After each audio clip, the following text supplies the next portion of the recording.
hi, good morning, Internet. What's up? I'm Christiane Cordero, and this is the 734 from WCCO. We know most of you are about to head out the door, maybe get to work this Monday morning, so let's get you started with today's weather. There was still a little bit of snow out there, depending on where you're driving, covering the roads, and we're expecting some flurries later today at noon. Then the sun's coming back. Wasn't that so nice yesterday when the sun came back after all that snow fell? It's coming back later this afternoon, and then we're going to hit 26 degrees later tonight.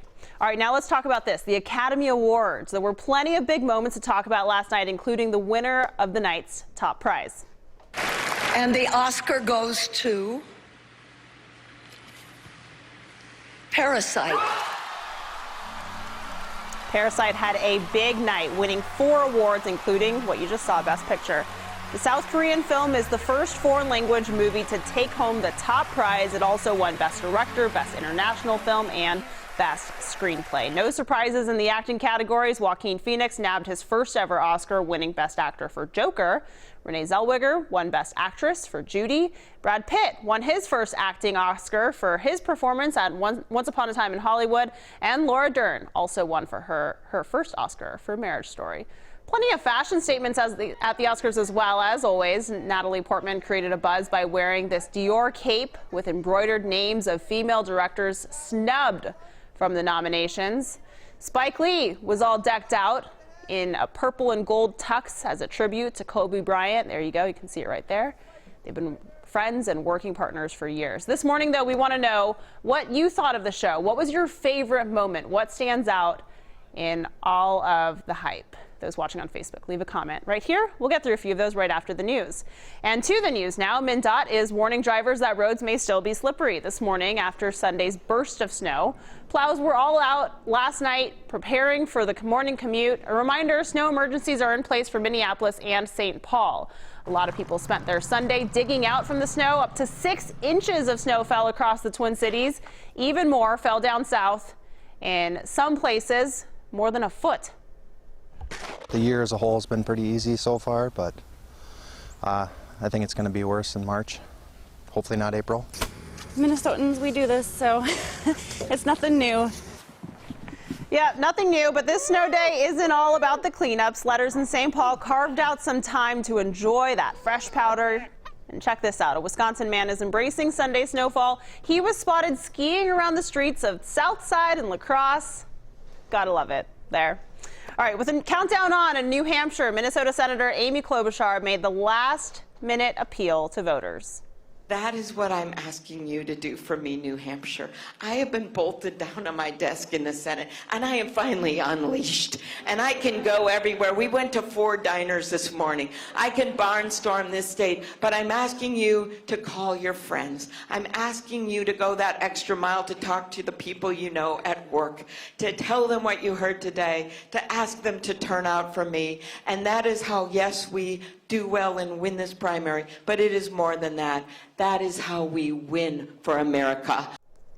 Very compelling. She had me at 4 diners. So many eggs there. Senator Klobuchar says she's surging in the polls ahead of tomorrow's primary. She's third in 2 polls that came out late last night. During a stop in Salem, she's announced that she's raised over $3 million in 48 hours.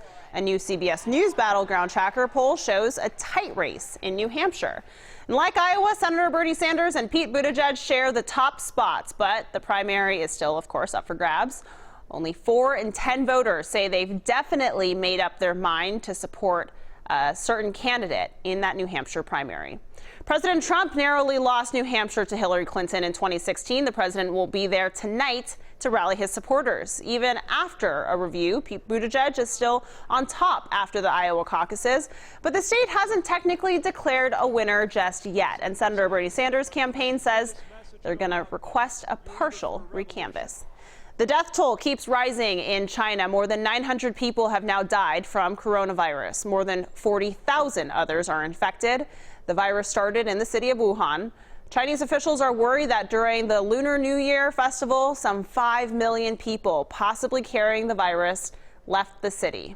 Cases continue popping up in other countries. The UK confirmed its 4th case. Spain has reported its 2nd.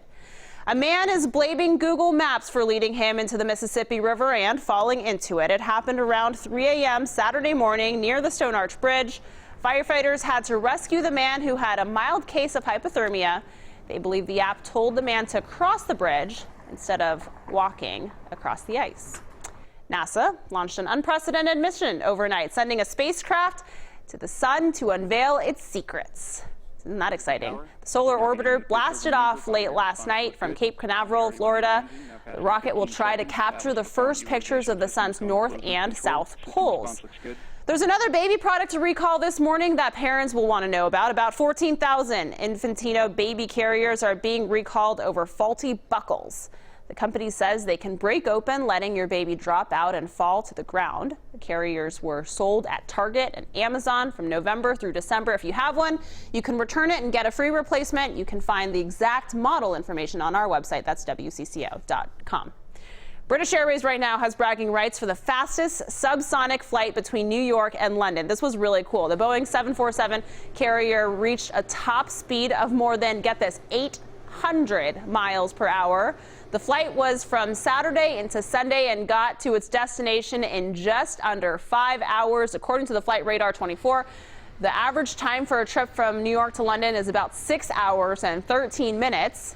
Meteorologists say heavy winds from Storm Sierra helped the plane go even faster than it usually would.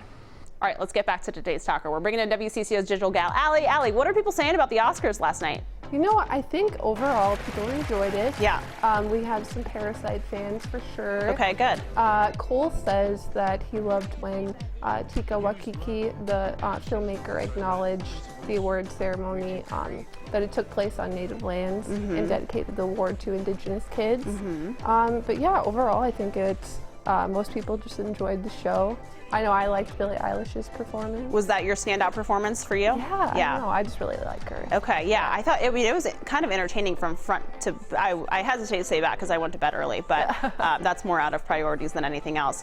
One thing that's really popular on social media right now is there's a GIF going around of Bong Joon-ho from Parasite, just completely enamored with the Oscar itself, like the statue, and him just looking at it and so endearingly is great. It's so pure. Awesome. Thanks, Allie. Appreciate it. That's it for now. This is the 734 from WCCO, when most of the Twin Cities are on the go, so go ahead and make us your place for mobile news. We'll be back here tomorrow, 734, and until then, enjoy the internet.